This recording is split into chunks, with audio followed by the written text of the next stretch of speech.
existe, pessoal, uma medicação que é um anticoagulante. É um comprimido, é uma medicação oral, certo? É uma medicação oral que é um anticoagulante.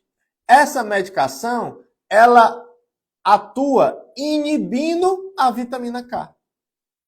Então, se ela inibe a vitamina K, quem é que vai sofrer? Aqueles fatores da coagulação dependentes da vitamina K. O 2, o 7, o 9 e o 10. Dentre eles, quem que tem a menor meia-vida é o 7. Já que é o 7, então qual é o exame que vai alterar? Já que o 7 faz parte da via extrínseca. É o TAP, é o INR.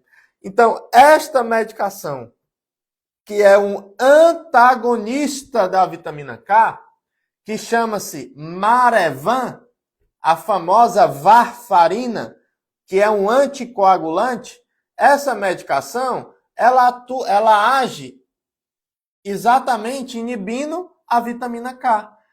Quem é que cai primeiro? O fator 7. Então, qual é o exame que altera quando eu estou utilizando o Marevan, a varfarina, que é um anticoagulante? É exatamente o TAP, o INR. O TTPA, que faz parte lá da via intrínseca, ele não mexe. Quem vai mexer aqui é o TAP, é o INR. Os pacientes que precisam estar anticoagulados, como, por exemplo, os pacientes que teve uma trombose, é por isso, pessoal, que eles podem, por exemplo, utilizar o Marevan, porque ele é um anticoagulante. E aí, qual é a meta? Como é que eu sei que o Marevan está na dose correta para o meu paciente? É uma coisa chata do uso dessa medicação, do Marevan, pessoal, da varfarina, é exatamente isso. Para eu saber se eu estou usando a dose correta, eu tenho que ficar dosando o TAP, o INR, constantemente. Por quê? Porque a meta é deixar o TAP, o INR, entre 2 e 3. Se o INR tiver maior do que 3, esse paciente corre um risco maior de sangrar. Se esse paciente tiver o INR menor do que 2, ele não vai estar anticoagulado o suficiente, como deveria estar. Então, qual é o grande incômodo do uso do Marevan, da varfarina? É exatamente isso. Eu tenho que ficar dosando com alguma frequência o TAP, o INR, ou seja, tem que ficar furando o paciente para coletar esse exame, para saber se está entre 2 e 3. Se está maior do que 3, eu vou ter que reduzir a dose da medicação. Se está menor do que 2, eu vou ter que aumentar um pouco a dose da medicação.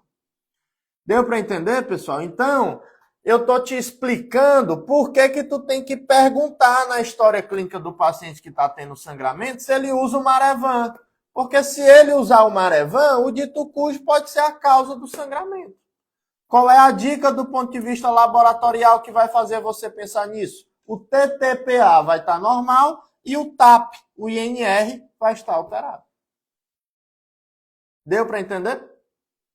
Então, eu diria que estes são os principais desdobramentos, são as principais patologias que vocês precisam entender que fazem parte aqui da via extrínseca.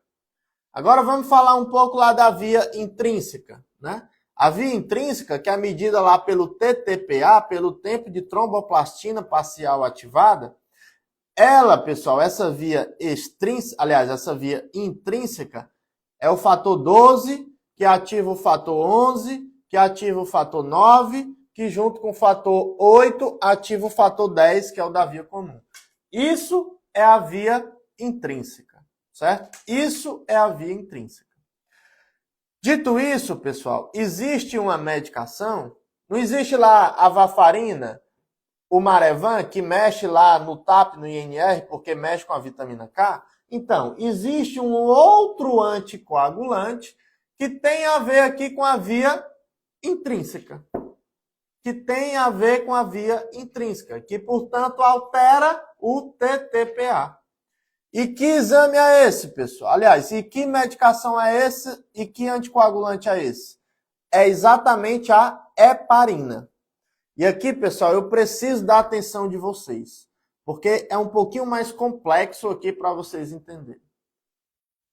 Qual é o mecanismo de ação da heparina? A heparina, pessoal, ela potencializa o efeito anticoagulante de uma substância endógena, que chama-se antitrombina 3. O nosso organismo produz esse anticoagulante endógeno, que chama-se antitrombina 3. Aqui pelo nome, pessoal, vocês já são inteligentes o suficiente para vocês entenderem isso. O que é que a antitrombina 3 faz, pessoal? O nome é antitrombina. O que é que essa molécula faz? Ela inibe a trombina. A trombina está onde, pessoal? Está aqui na via comum. Lembra que a trombina está aqui na via comum? Fator 10, que é ativado, transforma a protrombina na trombina, a trombina transforma o fibrinogênio na fibrina. Essa trombina aqui, ela pode ser inativada pela antitrombina 3, que é um anticoagulante endógeno. E o que é que a heparina faz? Esse anticoagulante tão famoso. A heparina, ela potencializa o efeito anticoagulante da antitrombina 3. Portanto, ela potencializa a inibição da trombina. E aí vem o grande detalhe, que por isso alguns ficam perdidos. Tá, mas e por que quando eu uso uma heparina não fracionada, o TAP vai alterar? Aliás, o TTPA vai alterar? É exatamente, pessoal, lembra que eu expliquei para vocês que a trombina, além de exercer a sua função principal, que é transformar o fibrinogênio na fibrina, a trombina ela ativa outros fatores da coagulação. A trombina, ela vai lá na via extrínseca e ativa o fator 5. A trombina vai lá na via intrínseca e ativa o fator 8. A trombina vem aqui lá no final da cascata e ativa o fator 13, que é quem estabiliza as ligações das moléculas de fibrina. Então, se essa trombina ativa o fator 5, ativa o fator 8 e ativa o fator 13, eu tenho que pensar o seguinte: entre essas moléculas, o 5, o 8 e o 13, quem é que tem a menor meia-vida? Quem é que vai cair primeiro nos níveis sanguíneos quando eu estiver inibindo a trombina? É exatamente o fator 8, que faz parte da via intrínseca. O 12 ativa o 11, que ativa o 9, que junto com o 8 ativa o 10. Então, o fator 8, entre o 5, o 8 e o 13, que é quem a trombina ativa, é o primeiro que vai cair.